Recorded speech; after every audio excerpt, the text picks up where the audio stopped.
본 방송에서 제공하는 투자 정보는 투자 판단에 대한 조언입니다. 방송에서 제공하는 주식의 가치, 가격 상승 및 가격 하락에 대해서는 방송사에서 보장하지 않습니다.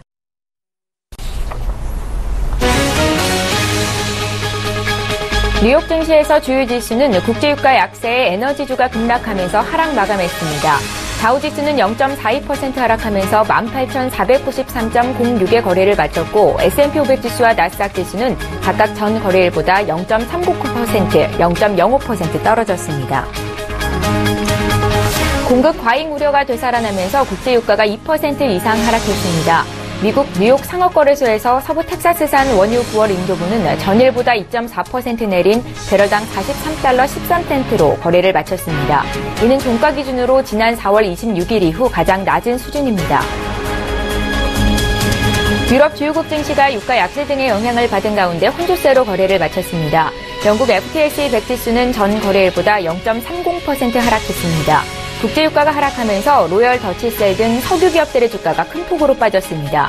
반면 독일 닥스 30 지수는 0.50% 상승했고 프랑스 가크 40 지수도 0.16% 오르면서 거래를 마쳤습니다. 전일 마감한 아시아 주요국 증시 역시 관망세 속에서 소폭 등락했습니다. 상하이 종합지수는 전일보다 0.1% 오른 3015.83으로 거래를 마쳤고 일본 니케이 225 지수는 0.04% 내린 16,620.29로 거래를 마쳤습니다. 홍콩 항생지수도 전일보다 0.07% 하락했습니다.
안녕하십니까. 출발 증시와이드 1부 진행의 최인정입니다.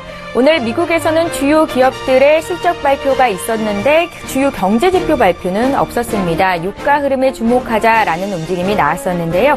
기업 실적은 혼조세로 발표됐고 국제유가가 공급 과잉 우려로 2%나 급락하면서 에너지주가 하락한 것이 지수에 영향을 줬습니다. 다우지수는 0.4% 하락이었습니다. 어제 국내 증시에서 코스피 지수는 닷새 만에 반등하는 모습을 보였었죠. 2012포인트가 어제 종가였는데요. 외국인 투자자들이 벌써 13거래일 연속 주식을 사들이면서 지수를 위쪽으로 끌어올리고 있습니다. 실적 발표를 앞두고 현대기아차가 각각 5%, 3% 급등한 것이 어제장 특징적인 모습이었다고 볼 수 있겠습니다. 자, 글로벌 증시 분석해보고 오늘 국내장 어떻게 움직일지 전망해보고 전략까지 짜봐야 할 텐데요. 오늘 7월 26일 화요일입니다. 출발 증시와이드 1부 본격적으로 출발합니다.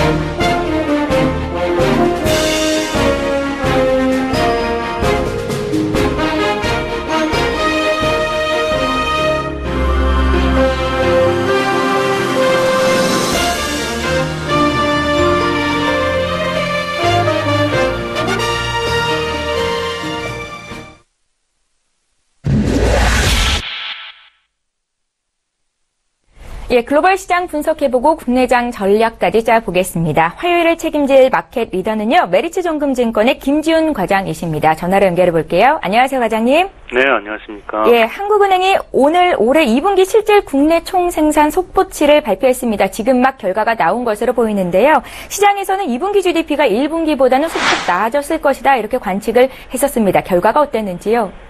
네, 잠시만. 네네. 네. 2분기 경제 성장률 0.7% 정도 나왔는데요. 일단 3분기째 1%를 넘어가지 못하고 있기 때문에 시장의 기대 자체가 크지 않은 상황이었습니다. 거기에 거의 비슷한 부합한 수준이라고 평가할 수 있을 것 같습니다. 예. 알겠습니다. 잠시 뒤에 조금 더 자세한 내용 나오면 더 듣도록 하겠고요. 증시 분석을 좀 해보겠습니다. 지난 4주간 상승 랠리를 펼치면서 최고가 행진을 이어오던 미국 뉴욕 증시가 오늘 소폭 쉬어가는 움직임이 나왔습니다. 다우지수가 0.4% 정도 빠졌는데요. 국제유가가 2% 이상 급락한 것이 원인이 됐었다고 하더라고요. 자세한 뉴욕 그리고 유럽 증시 마감 상황부터 좀 분석 부탁드릴게요.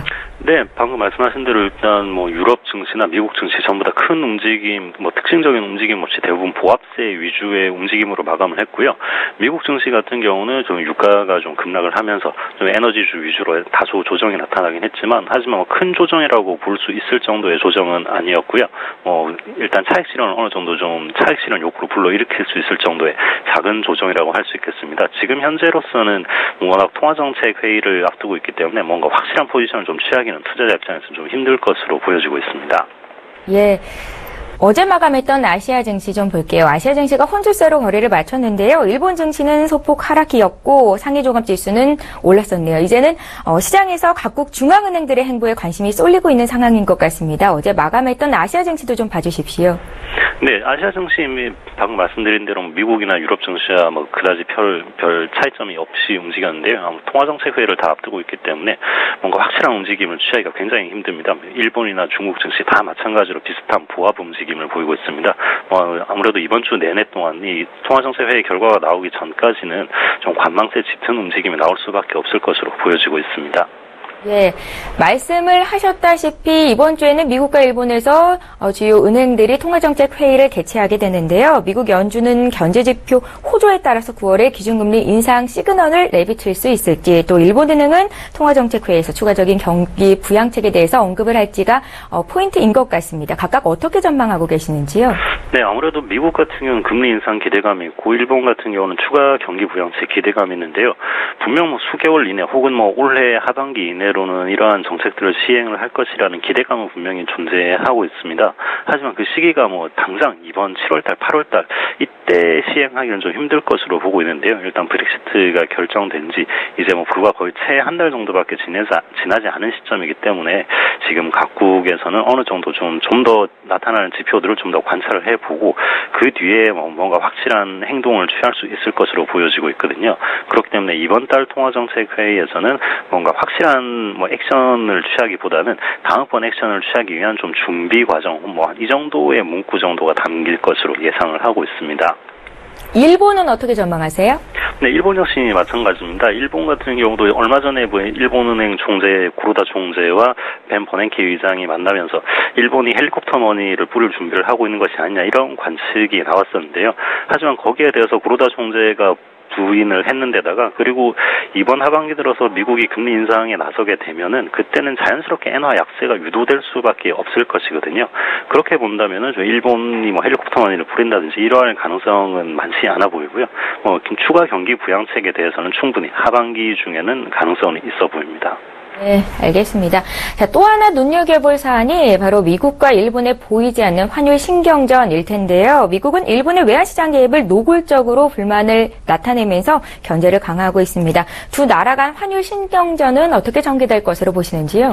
네, 방금 말씀드린 벤 버냉키 의장과 구로다 총재가 만나면서 아무래도 좀 거기에 대해서 상당히 좀 불편한 시각을 미국에서 많이 보냈었는데요.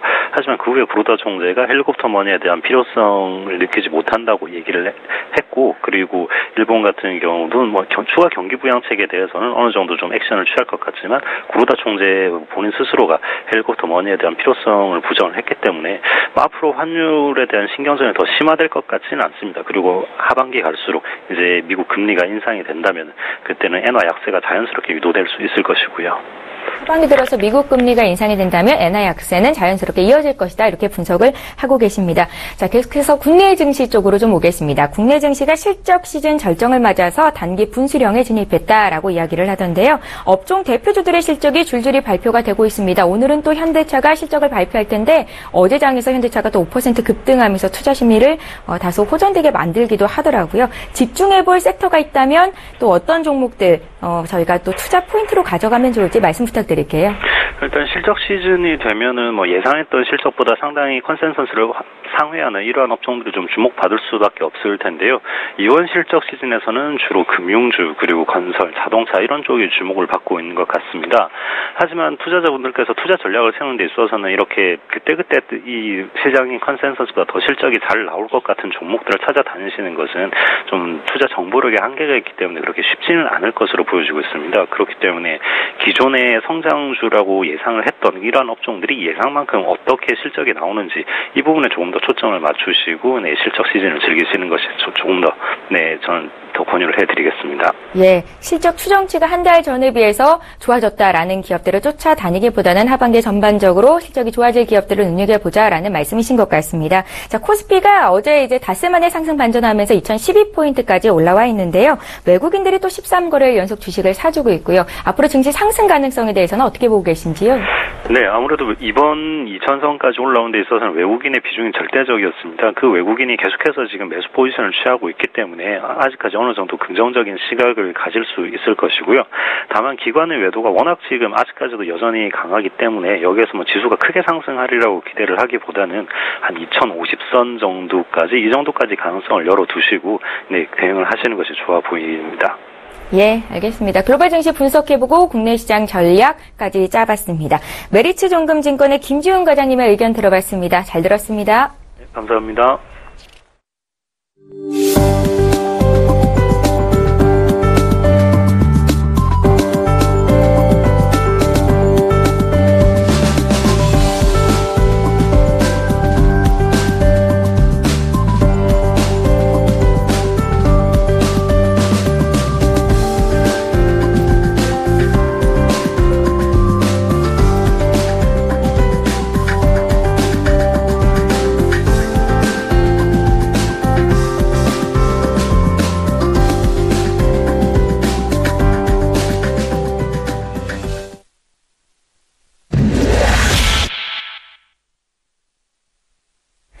예, 국내 시장 쟁점을 이슈 리더들을 통해서 들어보는 시간이죠. 이슈 리더 시간인데요. 먼저 오늘의 주제부터 화면 통해서 만나보시죠. 네, 첫 번째 주제부터 보겠습니다. 최근 들어서 IT 부품 소재 업종의 주가가 강세를 보이고 있습니다. 제조업 위기의 시대를 맞아서 부품 소재 등 중간재 산업에 대한 기대감이 커지고 있다라는 분석 기사가 나왔는데요. 우리나라도 이제 일본처럼 노동 집약적인 제조업에서 벗어나서 우리나라만 생산할 수 있는 핵심 소재 또 부품을 특화하는 것이 맞다라는 이야기가 들립니다. 전문가는 어떻게 분석하고 계신지 잠시 뒤에 이야기 나눠보도록 하겠습니다. 자, 이제 두 번째 이슈로 넘어가 볼 텐데요. 이번 주는 코스피 쪽에서 대형주들의 실적 발표가 줄줄이 이어지고 있습니다. 어제도 나왔고 또 오늘도 대표 자동차 업종들의 실적 발표가 나올 텐데요. 실적 추정치가 상향 조정되고 있는 기업들 보고요. 투자 전략까지 짜보겠습니다. 네, 오늘 이슈 리더 함께해 주실 분부터 소개를 해드려야겠죠. SK증권 영업부 PIB센터의 이재광 이사님을 화면으로 만나보겠습니다. 이사님 안녕하세요. 네, 안녕하십니까. 네, 반갑습니다. 먼저 오늘 한국의 2분기 경제 성장률이 발표가 됐는데 3분기 연속 0% 성장률에 그쳤다라고 분석을 하던데요. 그래도 2분기보다는 조금 나아진 것 같거든요. 이사님의 의견을 좀 여쭤볼게요. 네, 조금 전에 속보로 발표가 됐죠. 자, 국내 2분기 GDP 성장률이 발표가 됐는데 전기 대비해서는 소폭 상승했다고 하지만 여전히 0%대에 머물고 있는, 그러니까 성장을 거의 못했다 이렇게 볼 수가 있겠죠. 특히 지난해부터 3분기 연속 0%대를 유지함으로써 국내 경기가 이제 두 가지 의견이 지지가 됩니다. 뭐냐면 이미 경기가 그동안의 장기 침체에서 벗어나서 소폭이나마 0%대에서는 머물지만 뚜렷한 어떤 성장은 실질적으로 보여주지 못하고 있지만 그러나 바닥을 쳤다 하는 그런 의견이 제시가 되고 있고요. 그리고 또 하나는 여전히 국내 경기가 0%대에 머물고 있기 때문에 추가 성장하기에도 다소 시간이 걸리지 않을까. 이런 의견들이 제시되고 있습니다. 하지만 저는 오히려 2분기에 이번 그 실질 GDP 성장률이 0.7%대로 발표가 됨으로써 지난해 전기 대비해서는 소폭 증가된 그런 모습을 보였기 때문에 2분기의 경기 바닥의 가능성은 충분히 있지 않을까 이렇게 생각이 되고 있습니다. 특히 민간 소비, 설비 투자 그리고 수출 증가가 조금씩 증가되고 있다는 것은, 늘어나고 있다는 것은 그것을 반증하고 있는 그런 모습이 아닌가 이렇게 생각이 됩니다. 그래서 실질 국내 총 그 생산, 실질 GDP가 0%대에 머물고 있기 때문에 그에 따른 우려감은 제기되고 있는 것은 사실이지만, 그러나 2분기를 기점으로 해서 소폭이나마 증가되는, 전기 대비 증가되는 모습으로 봐서는 오히려 경기가 그동안의 장기 침체 국면에서 벗어날 가능성도 충분히 이번에 내비쳐진 모습이 아닌가 이렇게 예상이 됩니다. 예. 우리나라의 2분기 실질 GDP 성장률이 발표가 됐는데요. 그 결과가 시사하는 점에 대해서 이사님의 의견을 먼저 들어봤습니다. 자, 이제 오늘 이슈 리더를 진행해 볼게요. 첫 번째 이슈부터 보겠습니다. 우리나라가 새로운 먹거리를 찾아가는 과정에서 이제는 노동 집약적인 제조업 분야에서 좀 벗어나서 핵심 소재나 부품, 기계 쪽으로 특화하기 시작했다라는 기사를 접했거든요. 최근 관련 기업들의 주가가 강세를 보이는 이유가 이 같은 이슈의 근거가 좀 되는 건지 이사님의 의견을 좀 여쭤볼까요? 네. 예. 이 국내 제조업 경기도 이제 위기 국면에 맞이한 것이 아닌가 하는 얘기가 어제 오늘 나온 것은 아닙니다. 이미 재작년, 지난 2, 3년 전부터 계속해서 제기가 되고 있죠. 더군다나 국내 이 제조업은 상당히 위기 국면에 직면된 것이 사실입니다. 첫째, 원가 부담이 너무 높아요. 요즘 하는 말로 가성비가 너무 높습니다. 너무 나쁩니다. 그러니까 자본 투자 대비 효과, 인풋 대비 아웃풋의 효과가 너무 미비하기 때문에 오히려 제조업들이 중국이라든지 최근 들어서는 중국에서도 인건비 상승률이 높기 때문에 다시 동남아로 빠지고 있는, 그러니까 뭐 베트남이라든지 이쪽으로 캄보디아라든지 이쪽으로 제조업 경기가 이동하는 이런 모습을 보여주고 있다는 점이죠. 그래서 국내 제조업 경기도 이제는 거의 이제 맥시멈 한계 국면에 봉착한 것이 이제 데이터상으로도 나타나고 있지 않나 생각이 됩니다. 그것은 우리와 인접한 일본의 모습을 봐서도 확연히 나타나거든요. 2001년도에 중국이 WTO 세계무역기구에 가입한 이후에 국제무역이 특히 동남아 지역의 무역은 헤게모니가 일본에서 중국으로 변화이 되는 그런 모습이 나타났습니다. 이로 인해서 일본이 장기 불황이 더욱더 가속화되는 그런 모습을 보였거든요. 그래서 일본도 그런 모습을 보이자 제조업, 소재 부품 업종으로 제조업 경기가 이동하는 그런 모습이 나타났는데 우리나라도 그 모습이 재현될 가능성이 크지 않을까 이렇게 생각이 되고 있습니다. 그것이 바로 주식시장에서도 나타나는 모습이 아닌가. 그래서 이미 삼성전자나 LG 디스플레이뿐만 아니라 3D 낸드라든지 아몰레이드 등 이들 산업이 각광을 보이자 완성 제조업체보다는 소재나 부품업체들, 우리 국내에 상장되어 있는 종목군들을 보면 솔브레인이라든지 K스텍, PSK, 인터플렉스, 삼성전기, 그리고 옵트론텍 같은 이들 부품 소재주들이 시장에 각광을 받는 그런 모습이 펼쳐지고 있다는 점입니다. 더군다나 이것은 어떤 단기 시세 차익을 노린 투기자금이라기보다는 오히려 중장기 투자를 하는 기관과 외국인 투자가들의 펀드 자금들, 특히 연기금을 포함한 이런 중장기 자금들이 이들 소재 부품주로 매수세가 유입되고 있다는 것이 바로 그것을 증명하는 것이 아닌가 이렇게 생각이 됩니다. 그렇다고 본다면 국내 산업도 이 제조업의 산업이 당분간은 소재 부품 업종으로 매기가 쏠릴 가능성은 충분히 있고 향후 이들 업종에 대한 관심이 조금 더 요구되고 있다 이렇게 말씀을 드릴 수가 있겠습니다. 예, 소재나 부품 업종 쪽으로 매기가 쏠릴 가능성을 말씀하셨는데 향후에 주가 상승세도 조금은 이어질 수 있겠다라는 생각도 드네요. 자, 이제 두 번째 이슈를 좀 보겠습니다. 이번 주 2분기 실적 시즌의 정점을 달리고 있는데요. 실적 추정치 변화에 따라서 실제 기업들의 실적이 달라질 수 있기 때문에 주의할 필요가 있겠다라는 기사를 봤습니다. 실적 추정치 변화를 따라서 우리가 또 투자 전략을 짜보는 게 유효할까라는 생각도 들던데요. 이번 주 실적을 발표하게 될 기업들 위주로 분석 좀 부탁드릴게요. 네. 예. 자, 이미 앞서서도 여러 차례 강조해드렸습니다. 국내 코스피 시장을 기준으로 본다면 대망 2,000포인트 선을 돌파를 했어요. 과거 같으면 장중 터치. 역시 여러분 어려서 그 무궁화꽃이 피었습니다라는 놀이 한번 거 기억나시죠? 이 무궁화꽃이 피었습니다는 뭐 책으로도 나왔고 여러 가지 있는데 여러분 그 놀이 해본 기억이 나실 겁니다. 그러면 이제 술래가 이렇게 기둥에나 벽에 대고서 이렇게 무화꽃이 피었습니다라는 것을 하면 뒤에서 이렇게 해서 몰래 움직이지 않고 하는 놀이죠. 그것처럼 최근의 모습을 본다면은 거기에서도 나타났다시피 순간적인 어떤 그 놀이로 그치는 것이 아니라 지금 시점에서 보면은 그 실적 시즌이 수반되고 있는 단순히 어떤 일시적인 놀이에 그치는 것이나 실적이 수반되는 그런 종목군들을 집중화될 가능성이 굉장히 크지 않을까. 앞서도 이미 여러 차례 강조해 드렸습니다. 7월 달은 대망의 2000포인트를 딱 찍고 도망가는 것이 아니라 2000포인트 안에서 안정화될 가능성은 굉장히 큰, 다시 말씀드려서 종합지수가 우리 놀이처럼 2000포인트를 딱 찍고서 과거처럼 다시 후퇴해서 도망가는 것이 아니라 2000포인트 내에서 안정화될 수 있는 그런 모습이라는 점입니다. 올해 들어서만도 한번 보면은요, 사실 2000포인트가 올해 처음으로 돌파됐던 것이 지난 3월 달이었거든요.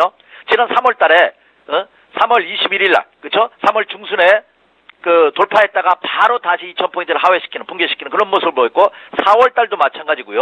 그리고 지난 6월 달도, 6월 초에 2000포인트를 돌파했죠. 6월 9일 날, 2035포인트. 직전 고점입니다. 2035포인트를 찍고 다시 그것이 1900선이 붕괴되는 그런 아픔을 겪었다가 지금 다시 2000포인트 선에서 안정화되는 그런 모습입니다. 그런데 7월 달 들어서 2000포인트 돌파는 다소 의미가 있다 이렇게 말씀드리냐. 왜냐하면 2000포인트를 처음으로 돌파한 것이 지난 7월 13일입니다. 7월 13일이면 거래일수만 봐도 2주 연속 2000포인트 선에서 안정화되는 그런 모습이 펼쳐지고 있다는 점입니다. 그렇다면 과거 2000포인트를 돌파했던 시점과는 또 다른 모습이 펼쳐지고 있다는 거죠. 다시 말해서 2000포인트 안에서 지속적인 매도 우위를 보이던 국내 기관 투자가들도 이제 매도 규모가 줄어들고 있고요. 더군다나 외국인 투자가들이 2주 연속, 13일 연속 매수 우위를 지속하고 있다는 점이 그것을 반증하고 있는 것이 아닌가 생각이 됩니다. 그런데 2000포인트는 의미는 좀 다르다는 말씀 드렸죠. 왜냐? 심적인 부담이 있어요. 아무리 좋은 장이라 하더라도, 아무리 기업의 실적이 좋다 하더라도 3, 4일, 4, 5일 오르면 하루 이틀 조정을 받습니다. 종합지수를 가지고 종목이라고 생각해서 투자를 한다면 종합지수도 2000포인트는 직전 고점대에 있죠. 그동안 연속 상승했다는 부담감이 있죠. 한번 매도하고자 하는, 차익 실현하고자 하는 욕망이 강한 시점이다 하는 겁니다. 그렇기 때문에 지금 횡보하는 모습을 보여주고 있습니다. 근데 2주 연속 밑으로 빠지는 가격의 조정보다는 옆으로 횡보하는 기간의 조정을 받고 있다는 점은 그만큼 밑에서 받치는 대기 매수세가 강한 모습을 보여주고 있다는 점이고, 그 대기 매수세의 주도 세력이 외국인이다 하는 점이 더 의미가 크지 않을까 생각이 됩니다. 그렇다고 본다면 7월 달은 어차피 2000포인트 돌파 이후에 눌림목의 과정, 한번 매물을 소화하는 과정이 예상되는데 지금의 모습은 굉장히 긍정적이다. 그렇다면 종목별로 7월 차별화 현상이 날 가능성이 높고 그 주도주가 실적주가 될 가능성이 크다 하는 점을 강조해드렸습니다. 이번 주에도 굵직굵직한 국내 기업들의 실적이 발표되죠. 특히 자동차의 대명사 현대차, 기아차가 오늘부터 실적이 발표가 됩니다. 그 이후에 LG전자, SK하이닉스, 네이버, SK텔레콤 등 국내 업종 대표주들의 실적이 오늘부터 본격적으로 발표가 됩니다. 그러면 이들 기업들의 실적이 발표됨에 따라 그 실적 호전이 예상되고 있는 종목군들로 재편될 가능성이 높습니다. 물론 하나 여러분 주의하실 것이 있습니다. 우리 주식투자 격언에도 보면 루머에 사서 뉴스에 팔아라 하는 격언이 있습니다. 그 기업들의 실적이 발표된다 하더라도, 좋게 긍정적으로 발표된다 하더라도 그 발표되는 시점에서 주가가 이미 연속 상승했다면 발표하고 나서 조정을 틀림없이 받을 겁니다. 그렇기 때문에 투자하는 것은 조금 다른 문제입니다. 하지만 결과적으로 본다면 기업들이 실적이 호전되고 있는 종목군들이 설사 연속 상승했다는 부담을 안아서 조정을 받는다 하더라도 추가 상승을 충분히 이끌어갈 가능성이 굉장히 크다 이렇게 말씀을 드립니다. 그렇기 때문에 금주는 어떤 분기점이 될 것이다 하는 종합지수 큰 흐름을 본다 하더라도 과연 2000포인트대에서 다시 조정에 들어가느냐, 아니면 이제 2주간의 기간 조정을 받고 다시 한번 직전 고점을 돌파하는 신고가 행진을 벌일 수 있느냐의 여부가 금주에 결정될 가능성이 크다 이렇게 말씀드립니다. 더군다나 금주는 한 달을 마감하는 마지막 주입니다. 내달부터는 8월에 또 시작이에요. 8월 달에 또 주식시장에 큰 변화가 일죠. 가장 대표적인 것이 증권시장이 30분 연장이 됩니다. 이것은 다음 기회에 다시 한번 언급을 해드리도록 하겠고요. 그래서 그만큼 금주는 좀 더 세밀한 분석이 필요하지 않나 생각이 되고요. 그리고 국내적으로 본다면 국내 기업들의 실적 발표뿐만 아니라 금주는 경제 지표적으로도 굵직굵직한 지표 이슈들이 굉장히 많이 나타납니다. 특히 미국 시간으로 오늘, 우리 시간으로 오늘 밤입니다. 미국 시간으로 26일, 27일 날 열리는 FOMC 회의입니다. 이 FOMC 회의로 인해서 미국 시장도 오늘 물론 뭐 유가가 하락했다. 뭐 제 앞서서 우리 미국 시장 분석을 아주 잘 해주셨더라고요. 메리츠 증권 과장님께서 여러분도 들으셨겠지만 미국 시장도 조절을 봤는데 저는 그 이유보다는 역시 FOMC 회의를 앞두고 미국 투자들이 관망세를 보인 것이 아닌가 저는 이렇게 진단을 합니다. 그래서 우리나라 시간 오늘 밤부터 내일까지 FOMC 회의가 열리는데 회의가 열리는 게 중요한 것이 아니라 회의 이후에 코멘트가 나옵니다. 이제 회의 이후에 회의 결과가 나오는데 과연 미국 금리 인상을 언제 할 것이냐 그 힌트를 얻고자 이제 투자들이 혈안인데 뭐 일부에서는 사실 FOMC 회의가 중요한 것이 아니라 다음 달 열리는 컨퍼런스 폴이 더 중요하다 하는 의견도 제시되고는 있습니다. 뭐 여튼 그게 중요한 것이나 오늘 밤에 열리는 FOMC 회의 굉장히 중요하고 또 하나 28일, 29일 우리나라 시간으로 그다음에 우리나라 시간으로 목요일과 금요일입니다. 뭐가 열리냐? BOJ 일본은행의 금융정책 회의가 열립니다. 과연 어제 중국인민은행이 위안을 전격적으로 절하를 했습니다. G20, G20 재무장관 회의가 중국에서 열리는데 그 재무장관 회의에서 너무 과격한 환율 전쟁을 하지 말자 하는 합의를 했음에도 불구하고 어제 인민은행이 전격적으로 위안화를 절하했어요. 본격적으로 이제 약정 완화가 시작되는 것이 아니야 하는 우려감이 대두되는데 과연 이번 주에 열리는 BOJ에서 일본은 어떤 정책을 펼 것이냐. 특히 아베 정부가 이번에 참의원까지 아주 석권을 함으로써 아베노믹스 제2차, 3차 아베노믹스의 결과를 어떻게 비전을 제시할 것이냐. 이것도 촉각입니다. 그렇다고 본다면 국내 기업들의 실적 발표도 있고 또 해외적으로 본다 하더라도 미국의 FOMC 회의 그리고 BOJ에서의 금융정책 회의가 이번 주에 있기 때문에 이 결과에 따라서 시장은 변동될 가능성이 높다. 또 하나 29일 날 이번 주를 마감하는 금요일장에서는 미국과 유럽의 2분기 GDP 오늘 조금 전에 국내 GDP가 발표됐죠.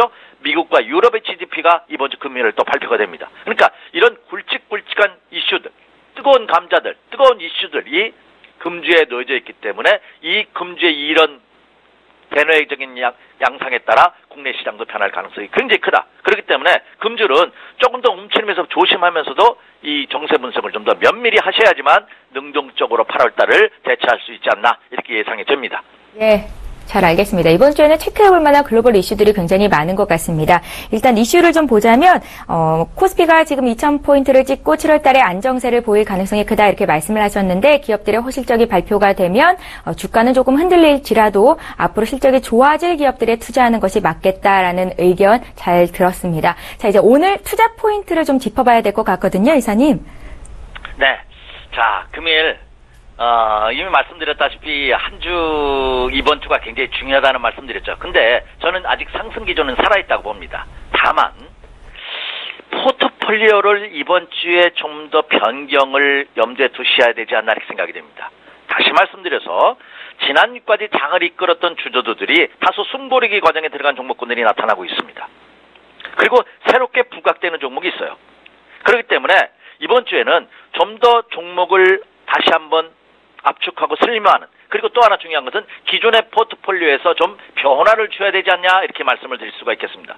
제가 여러분에게 한 일주일에 2번씩 투자 조언을 여러분에게 제시해 드리는데 큰 변화 패턴은 없어요. 그죠? 전략에 업종에도 그렇고 종목에도. 근데 이번 주는 좀 변화를 주실 필요가 있다 이렇게 생각이 됩니다. 그래서 이번 주는 포트폴리오 재편이 요구되고 있다 이렇게 말씀을 드립니다. 자, 그렇다면 어떤 종목으로 포트폴리오를 재편해야 되느냐? 역시 키는 기관과 외국인 투자가들이 잡고 있을 수밖에 없습니다. 물론 최근에는 헤지펀드들이 많이 활성화돼서 롱숏 포트들이 많이 활성화됐기 때문에 단기로 치고 빠지는 펀드들이 굉장히 많아요. 특히 사모펀드, PEF라고 하죠 통상. 이 사모펀드들은 50인 미만, 49인 정도의 소액 투자자들이 모여서 움직이는데 이 규모도 굉장히 큽니다. 지금은. 수백억에서 수천억 대까지 모이고 있거든요. 이들 펀드들의 움직임으로 인해서 시장이 더 단기 변곡성이 큰 것은 사실입니다만 여튼 기관과 외국인 투자가들의 움직임에 따라 움직일 가능성이 굉장히 큽니다. 그렇다고 본다면 기존의 포트에서는 모두 언급해드렸다시피 소재 부품주, 전기전자 부품주 이들 종목군들은 추가 상승이 가능할 것으로 봅니다. 그러나 나머지 종목군들은 좀 교체 매매를 한번 염두에 두시는 그런 전략으로 한번 세워주시기 바라고요. 저는 오히려 차기 주도로 부각되는 업종을 보면 은행, 증권 같은 금융주들. 은행은 실적 구조 그동안 유럽 브렉시트로 인해서 엄청난 타격을 받았지만 이 은행주들의 상승 가능성이 충분히 있습니다. 특히 미국에서 연내 금리 인상 가능성이 확실해지죠. 뭐 7월달, 8월달, 9월달까지는 안 한다 하더라도 9월 이후에 미국 금리 인상 가능성이 크다고 본다면 국내도 올 4, 4분기나 그 이후에 금리 인상 가능성 충분히 있는 그런 모습을 보여주고 있다는 점입니다. 그렇다고 본다면 은행주들 한번 눈여겨보실 필요가 있고 일부 선취매성 매수세가 유입되고 있는 그런 흔적이 나타나고 있다는 점입니다. 또 하나 증권업종입니다. 어차피 이 장이 여기서 끝나지 않고 추가 상승이 가능하다면 더군다나 8월 1일부터 증권시장이 30분 연장이 됩니다. 이것은 증권업종에 엄청난 호재로 적용할 가능성은 없습니다. 물론 이것도 다시 한번 제가 점검해 드릴게요. 과연 이 증권시장 연장이 증권업종에 어떤 영향을 주냐 하는 것도 다시 한번 언급을 해드릴 텐데 어쨌든 호재로 악재는 아니다 하는 점이죠. 긍정적으로 작용할 가능성이 높다는 점. 그래서 증권업종 눈여겨보시기 바라고요. 그리고 요새는 저포주의 대명사, 고가 음식료 업종들 있죠. 이들 종목군들의 움직임도 한번 살펴볼 필요가 있다. 오히려 그래서 이들 업종과 이들 종목으로 포트폴리오를 조금 재편하는 그런 움직임이 금주에 요구되고 있다. 이렇게 말씀을 드립니다. 예. 이재강 이사님께서는 이번 주에 포트폴리오 재편이 필요하다라고 말씀하시면서 차기 주도주로 은행과 증권이 포함된 금융주 또 고가 음식료 업종을 말씀하셨습니다. 이재강 이사님은 다음번에 한번 다시 연결을 해서 8월 달에 증권시장이 연장되는데 그것이 증시에는 앞으로 호재가 되는지 악재가 될 수 있을지도 알아보는 시간 갖겠습니다. 예, SK증권 영업부 PIB센터 이재강 이사님과 함께했습니다. 잘 들었습니다. 네, 감사합니다.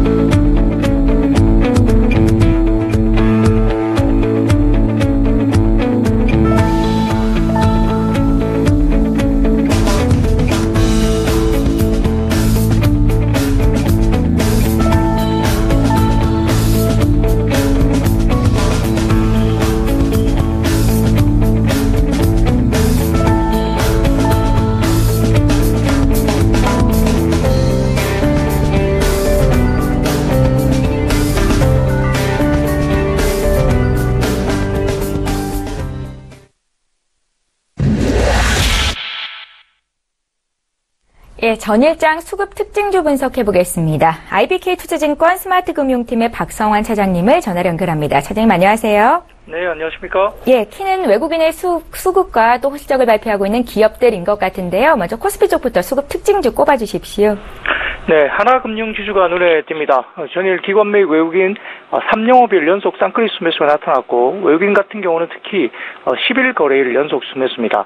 2분기 영업이익 및 지배주주 순이익은 각각 4,218억 원과 3,521억 원으로 시장 컨센서스 예상치를 크게 상회할 것으로 봅니다. 대출 감소에도 불구하고 순이자 마진 개선으로 이자 이익이 견조했고요. 일부 대기업 여신에 대한 대손 충당금 전입에도 경상적 대손 비용을 하락에 따른 대손 비용 안정이 실적 호조의 주되는 원인으로 판단됩니다. 전체적으로 2분기 핵심 영업이익, 즉 순이자 이익과 수수료 이익이 합친 금액은 1조 5,954억 원으로 견조한 증가세가 유지되고 있습니다. 2분기 실적의 주요 특징은 중소기업 대출 중심으로의 대출 포트폴리오 변화 지속과 보통주 자기자본 비율 상승인 것으로 판단됩니다.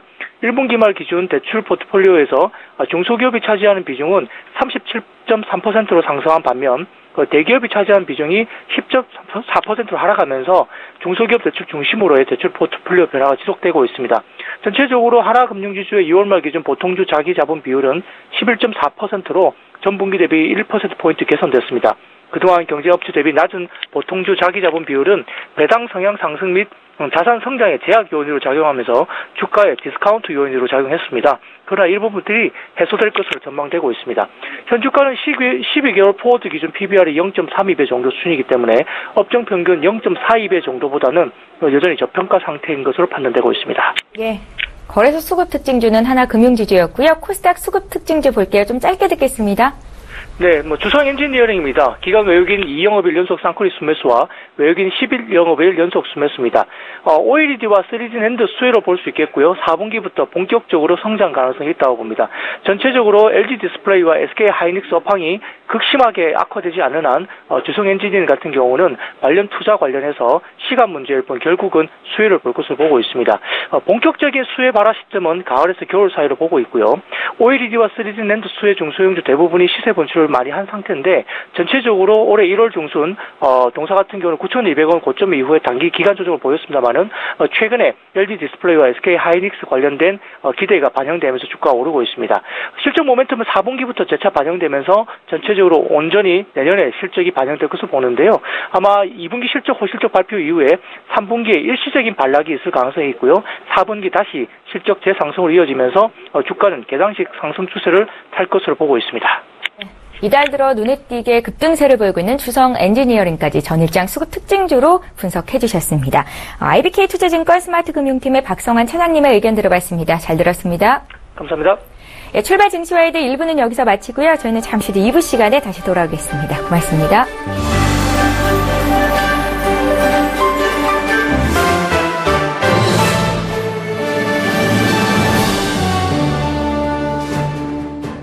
본 방송에서 제공하는 투자 정보는 투자 판단에 대한 조언입니다.